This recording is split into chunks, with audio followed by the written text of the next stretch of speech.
होती ना ती घरीच विसरून गेली म्हणून केला होता. आणि म्हणाली की ताईशी बोलणं झालंय तिचं. हा काय म्हणतेस बरं आहे ना सगळं घरी? हो सगळं ठीकच आहे. पण ताई आणि जिजू हनीमूनला जाणार होते ना. होते म्हणजे? तेच आता नाही जाते, प्लॅन कॅन्सल झालाय. का? आयत्या वेळी काहीतरी जिजूंना काम आलं आणि मग सगळंच कॅन्सल करावं लागलं म्हणाले. कामच निघाले म्हणल्यावरती ते तरी काय करणार. त्यांच्या डोक्याला फार ताप आहे रे. त्या जागीरदारांचा कामाचा डोलारा फार मोठा आहे. आपल्यासारख्या सामान्य माणसाला काय कळणार आहे त्यातलं. पण म्हणजे ते देवांशराव आपल्याशी नीट बोलतात वागतात, त्यांच्या मागं किती व्याप आहे आपण कल्पना पण नाही करू शकत. आणि हे एवढं सगळं सांभाळायचं म्हणजे काय खायची गोष्ट आहे? बरोबरच आहे.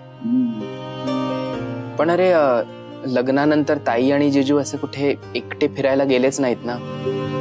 ताईचा मूड ऑफ झाला असेल. ती समजून घे. आणि असं काम टाकून फिरायला वगैरे जाणं तिलाच आवडणार नाही. तिला कामाचं महत्व कळतं ना.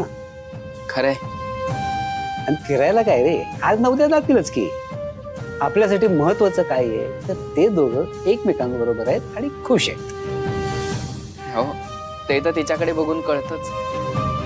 तू नको काळजी करूस, पांडुरंग आहे तिच्या पाठीशी. तर मी काय म्हणतो, तू चहा करू. चहा आणि समोसे करूया. करतो बस. मी सुरुवात करतो. हो हो.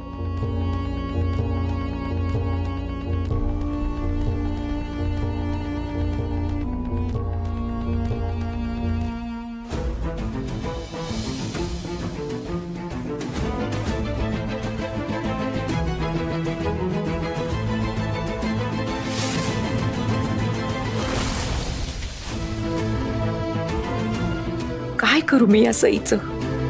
इतकं सांगूनही ती ऐकत नाहीये. मला वाटलं होतं त्या दिवशी आमचं बोलणं झाल्यानंतर तिने तो विषय डोक्यातून काढून टाकला असेल, पण नाही. आश्रमापर्यंत जाऊन पोचलीये ती. सई आता सत्यापासून फक्त काही पावलंच दूर आहे. तिने आश्रमात जाऊन चौकशी केली तर, की ती एव्हाना जाऊन आली असेल तिथे. नाही, असं नसेल.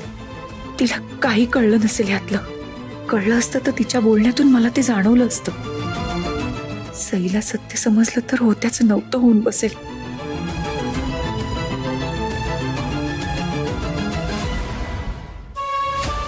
नाही, हे मी होऊ देणार नाही. सईला काहीही कळता कामा नये.